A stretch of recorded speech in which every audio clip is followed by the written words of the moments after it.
3. You will hear a number of different recordings, and you will have to answer questions on what you hear. There will be time for you to read the instructions and questions, and you will have a chance to check your work. All the recordings will be played once only. The test is in 4 sections. At the end of the test, you will be given 10 minutes to transfer your answers to an answer sheet. Now turn to Section 1. Section 1. You will hear an estate agent talking to a customer who wants to rent a house. First, you have some time to look at questions 1 to 8.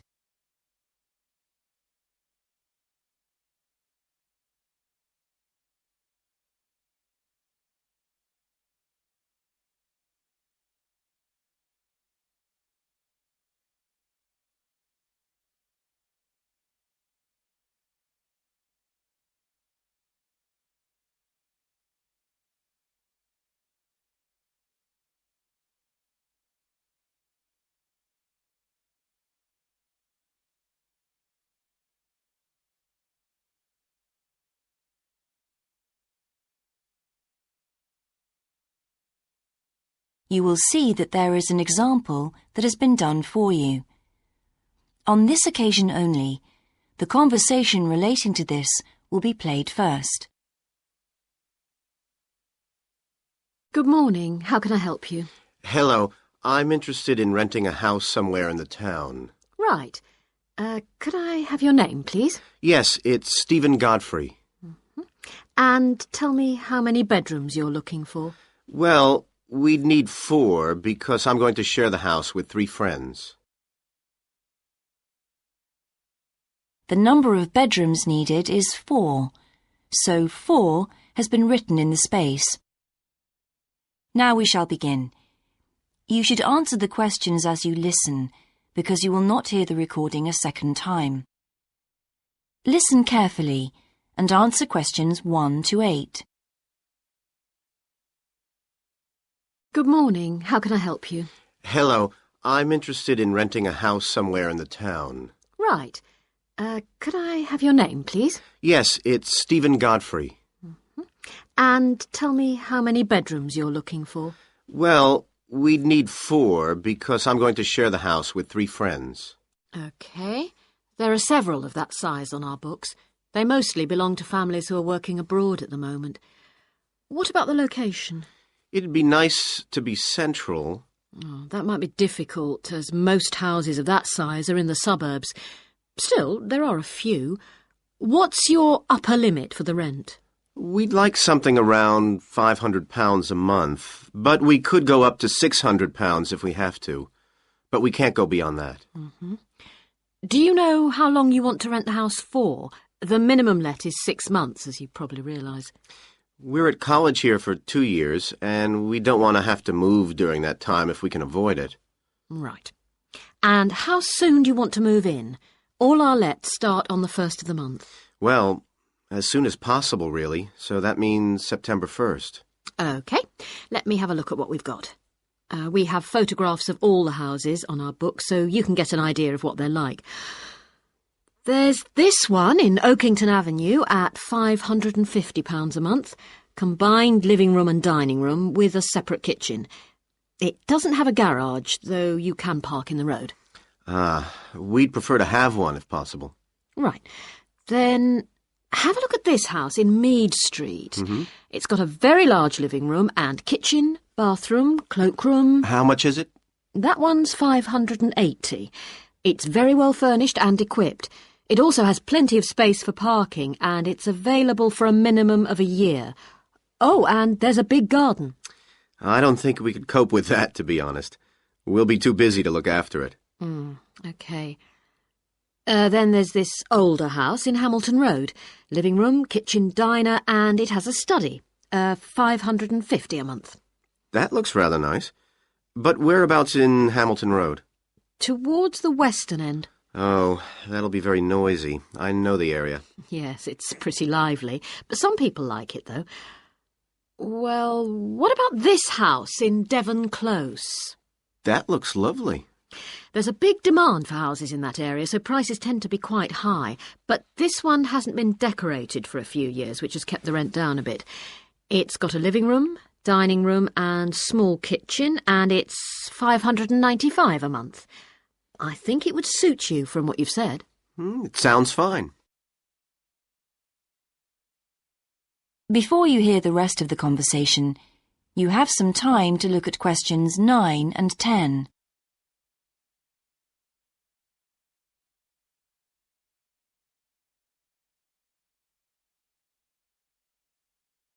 Now listen and answer questions 9 and 10. Why is that part of town so popular? Well, there's a big scheme to improve the district, and it'll soon have the best facilities for miles around. What sort of thing? There's a big sports centre under construction, which will be very impressive when it's finished. In fact, the swimming pool's already opened, ahead of schedule, and it's attracting a lot of people. What about cinemas? Are there any in the area? The only one closed down last year, and it's now in the process of being converted into a film museum. The local people are trying to get a new cinema added to the scheme. I think I heard something about a plan to replace the existing concert hall with a larger one. Ah, that's due to start next year. Well, it sounds an interesting area to live in. Could I go and see the house, please? Yes, of course.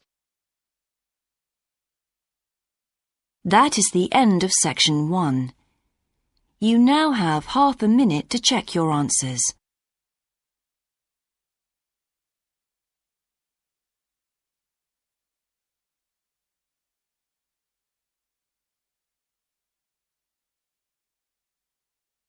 Section 2.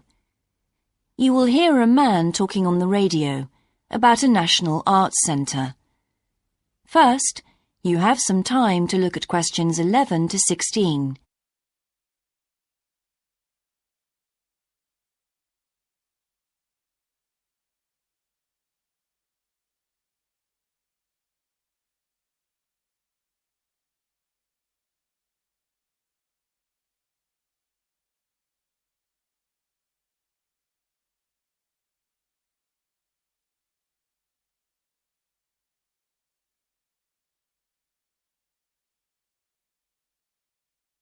Now listen carefully and answer questions 11 to 16.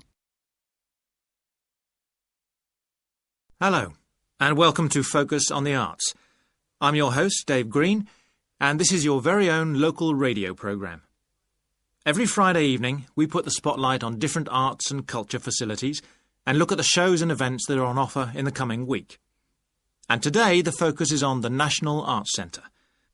Now, if you don't already know it yourself, I'm sure you've all heard of it. It's famous throughout the world as one of the major venues for classical music. But did you know that it's actually much more than just a place to hear concerts? The centre itself is a huge complex that caters for a great range of arts. Under a single roof it houses concert rooms, theatres, cinemas, art galleries and a wonderful public library, as well as service facilities including 3 restaurants and a bookshop. So, at any one time, the choice of entertainment there is simply enormous. So, how did they manage to build such a big arts complex right in the heart of the city? Well, the area was completely destroyed by bombs during the war in 1940.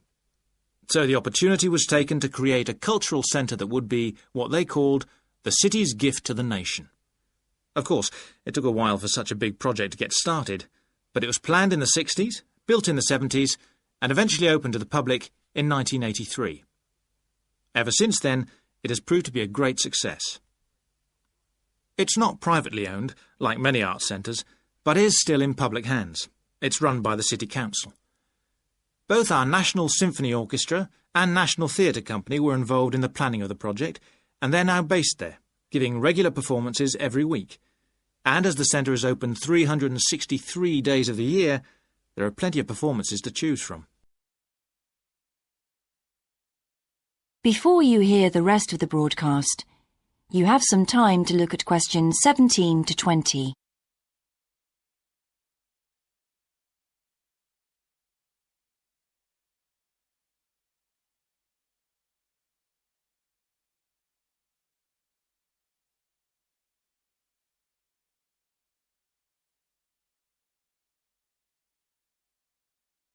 Now listen and answer questions 17 to 20. So, to give you some idea of what's on, and to help you choose from the many possibilities, we've made a selection of the star attractions. If you're interested in classical music, then we recommend you go along to the National on either Monday or Tuesday evening at 7:30 for a spectacular production of The Magic Flute, probably the most popular of all Mozart's operas. It's in the Garden Hall, and tickets start at only £8, but you'll have to be early if you want to get them that cheap. And remember, it's only on for those 2 evenings. For those more interested in the cinema, you might like to see the new Canadian film, which is showing on Wednesday evening at 8 p.m. in Cinema 2, and that's called 3 Lives. It's had fantastic reviews, and tickets cost just £4.50, which is a reduction on the usual price of £5.50. So, it's really good value, especially for such a great movie. But you can see the centre's main attraction at the weekend, because on Saturday and Sunday, 11 a.m. to 10 p.m, they're showing a wonderful new exhibition that hasn't been seen anywhere else in Europe yet. It's a collection of Chinese art called Faces of China. That's in Gallery 1, and it has some really fascinating paintings and sculptures by leading artists from all over China. And the good news is that it's completely free, so don't miss it. So why not go along to the National Arts Centre next week for one or all of these great events? And you can always pick up a programme and check out all the other performances and exhibitions on offer, or coming soon, on almost every day of the year. Next week, we'll be looking at the new Museum of Science. That is the end of Section 2. You now have half a minute to check your answers.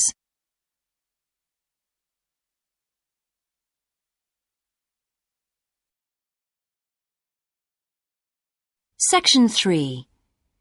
You will hear a university tutor and a new student called Paul discussing Paul's work experience and Latin American Studies course. First, you have some time to look at questions 21 to 26.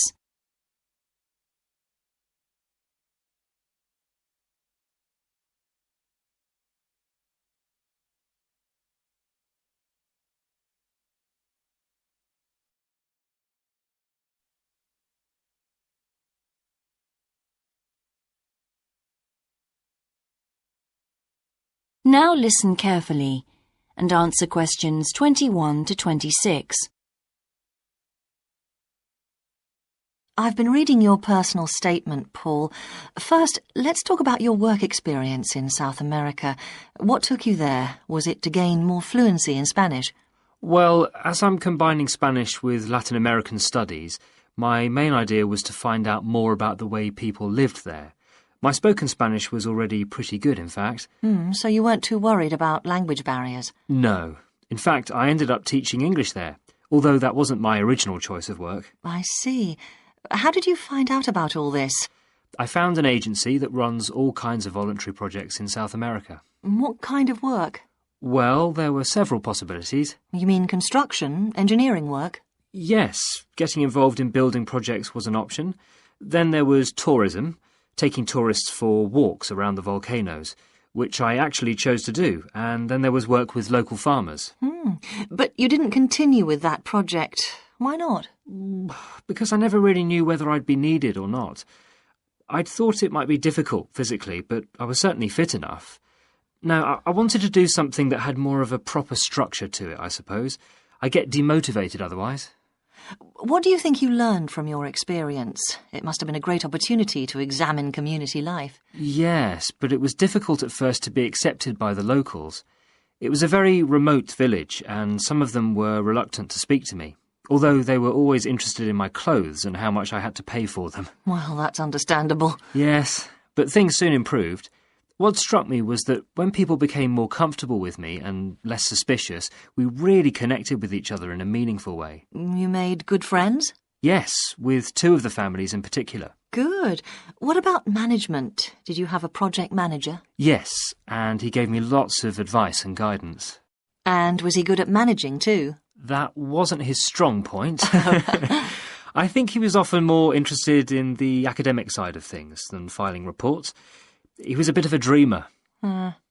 And did you have a contract? I had to stay for a minimum of 3 months. My parents were surprised when I asked to stay longer, 6 months in the end. I was so happy there. And did anything on the administration side of things surprise you? What was the food and lodging like? Simple, but there was plenty to eat, and I only paid $7 a day for that, which was amazing, really. And they gave me all the equipment I needed, even a laptop. You didn't expect that then? No. Well, I'll look forward to hearing more. Before you hear the rest of the discussion, you have some time to look at questions 27 to 30.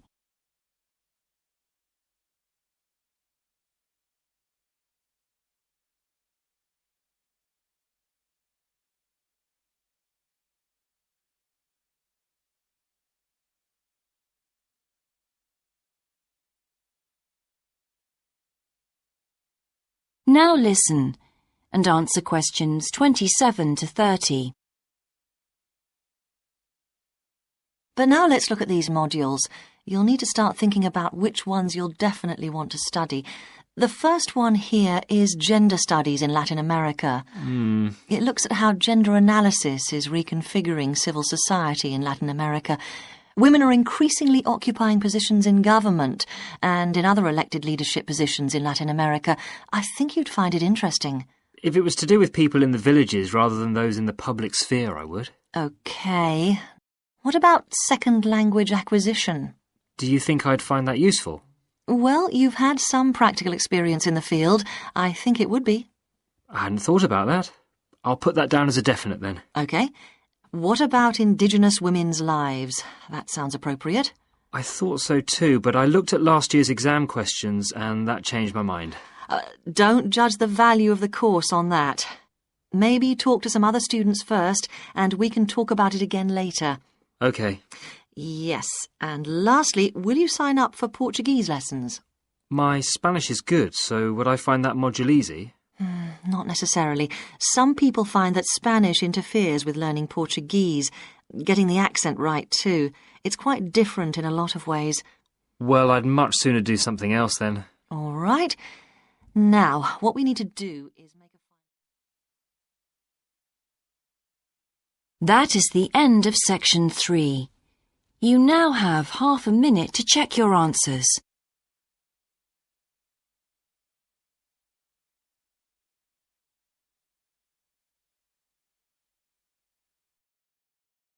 Section 4. You will hear a lecture about success in business systems. First, you have some time to look at questions 31 to 40.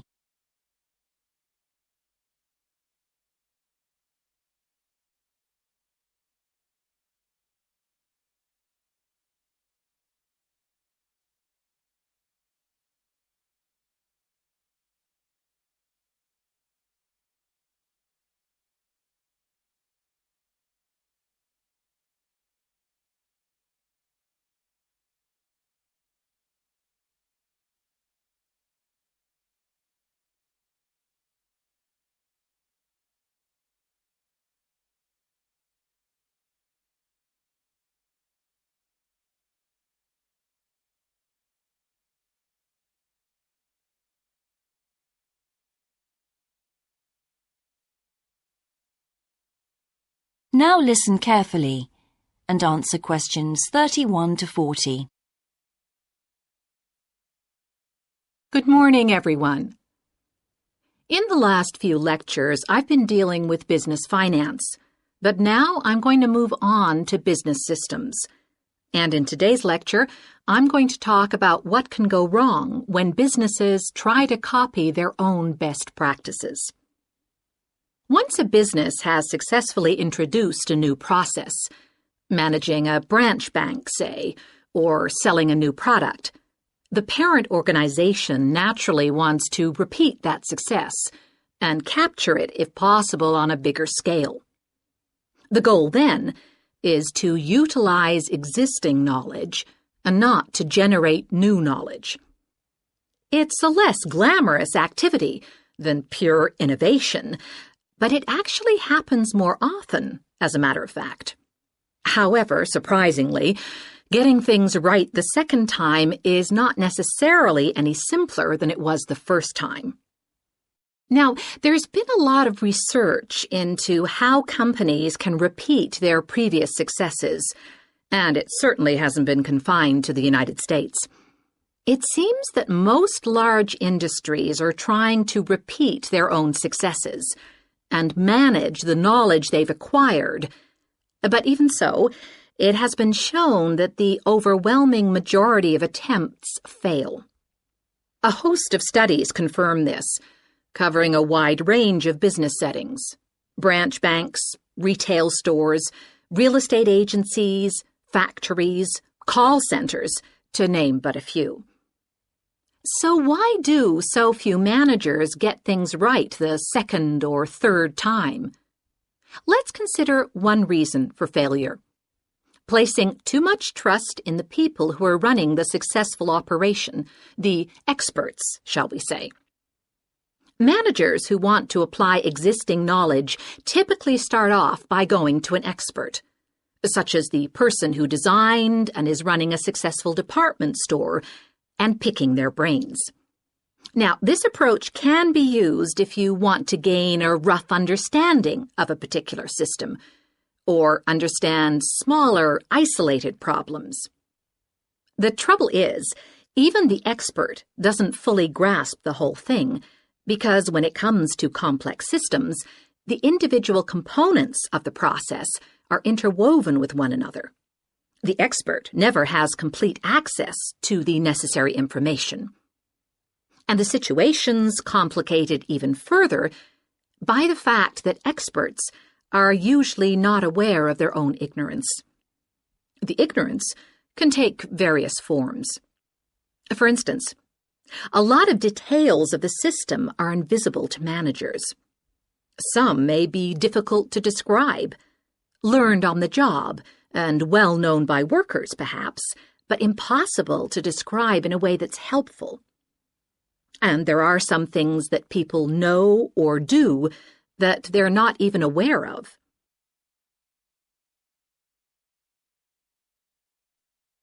Now, let's consider two types of mistake that can occur when a manager actually starts to set up a duplicate system to replicate a successful process.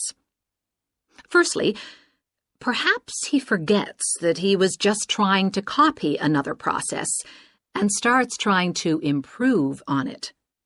Another mistake is trying to use the best parts of various different systems in the hope of creating the perfect combination. Unfortunately, attempts like these usually turn out to be misguided and lead to problems. Why? Well, for various reasons. Perhaps there weren't really any advantages after all, because the information wasn't accurate. Or perhaps the business settings weren't really comparable. More typically, the advantages are real enough, but there are also disadvantages that have been overlooked. For example, the modifications might compromise safety in some way. So, what's the solution? Well, I don't intend to suggest that it's easy to get things right the second time. It's not. But the underlying problem has more to do with attitudes than the actual difficulty of the task, and there are ways of getting it right. These involve adjusting attitudes, first of all. Being more realistic and cautious, really. Secondly, they involve exerting strict controls on the organizational and operational systems. And this, in turn, means copying the original as closely as possible. Not merely duplicating the physical characteristics of the factory, but also duplicating the skills that the original employees had. Reliance on a template like this offers the huge advantage of built-in consistency. That is the end of section 4. You now have half a minute to check your answers.